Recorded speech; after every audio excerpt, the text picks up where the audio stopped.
Hey everyone, today I'll show you how to change button color on Squarespace step by step. I'll be working in Squarespace 7.1. First, navigate to any page on your website and click the Edit button. You'll find this in the top navigation area. Once you click it, the page editor interface opens and you're in edit mode. It helps to use a page that already has a button on it so you can see the color changes as you make them. Next, click the paintbrush icon in the top right corner to open Site Styles. When you click it, the Site Styles panel opens on the right side, showing your design options. In that panel, click on the Colors box. You might think you need the Buttons section, but that's just for shape and size. Colors are controlled here in the Colors section. When it opens, you'll see a list of all the color themes in use on your website. Now click the arrow next to Colors, then click the pencil icon next to the theme you want to edit. The color theme settings expand, and you'll see color options for various elements including buttons. Scroll down within those settings until you find the section labeled Button.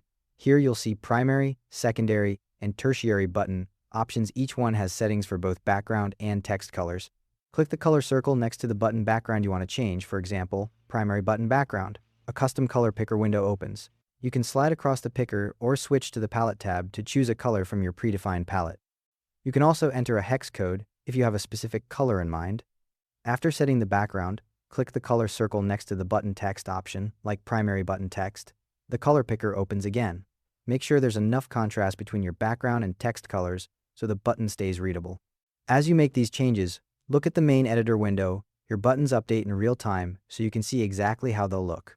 Once you're happy with the colors, click Save in the upper right corner. Your changes are now applied across your entire site wherever that color theme is used. Keep in mind that any buttons using the primary, secondary, or tertiary style you just edited will all update with the new colors, so this affects your whole site at once.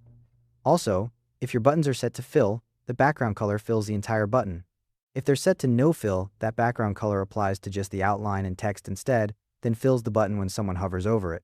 If you want different button colors in specific sections without changing everything, you can assign a different existing color theme to just that section by clicking Edit on the section and changing its color theme. And that's how it's done. Thanks for watching. See you in the next one.